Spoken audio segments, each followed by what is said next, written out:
umumnya seperti ini. Ini kalau kita lihat dari internal berarti kita harus singgung tentang kekuatan dan kelemahan. Yaitu menurut Mama, hal-hal apa saja yang menjadi kekuatan pada kerajinan Hoken ini? Jawabnya ya Anda tulis.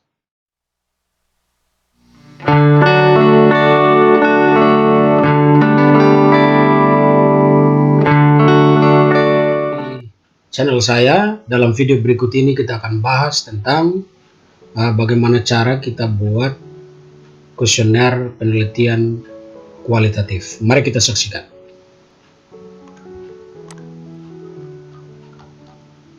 Sebelum kita masuk dalam daftar pertanyaan, baik itu secara kualitatif dan kuantitatif, terlebih dahulu kita lihat bab 3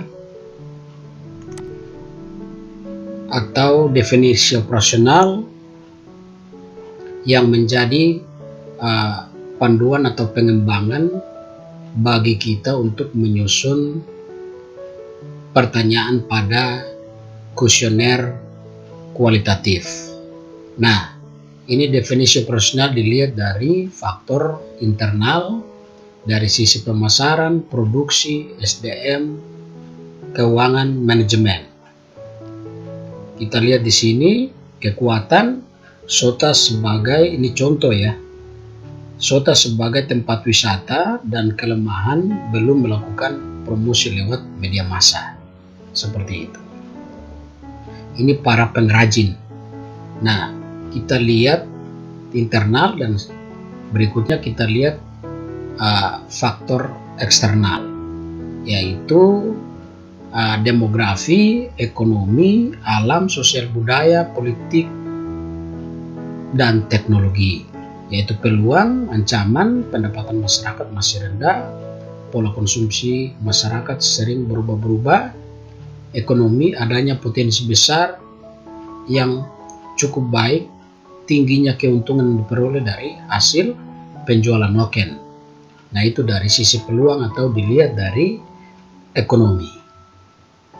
Nah, ini dia menjadi panduan atau pengembangan untuk kita. Untuk skala pengukuran, kita bisa melihat pengukurannya dilihat dari internal, yaitu 1 sangat lemah, 2 lemah, 3 kuat, 4 sangat kuat. Nah, itu dari internal. Sedangkan dari sisi eksternal, yaitu 1 rendah, 2 sedang, 3 tinggi, dan 4 sangat tinggi. Nah, mari kita saksikan pertanyaan berikut ini. Nah, wawancara penelitian strategi pengembangan produk Hoken pada masyarakat lokal di SOTA Merauke. Ya, yang pasti, ini sudah pasti umumnya seperti ini.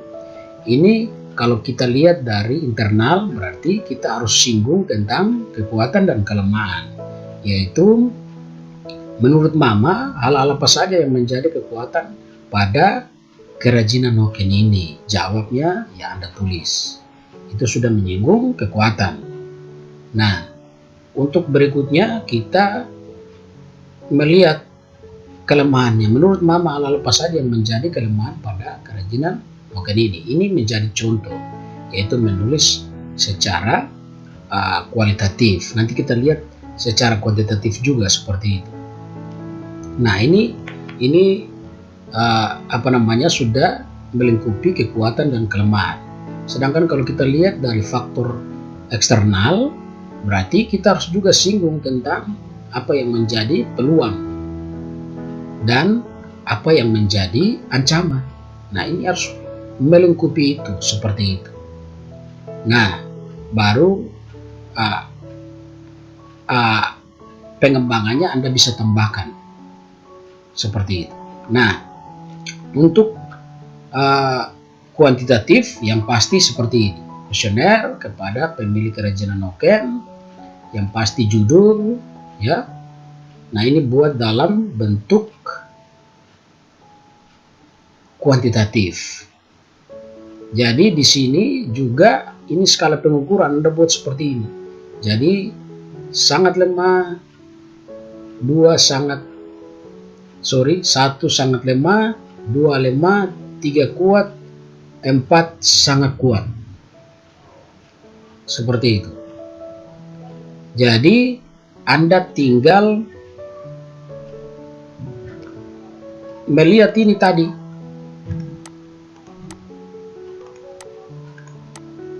Melihat ini tadi. Ini sebagai panduan ini. Ini Anda sudah bisa copy masuk dia ke sini seperti itu. Tinggal Anda wawancara secara kualitatif dan Anda melihat Wasota sebagai tempat wisata, berarti tempat sangat kuat seperti itu.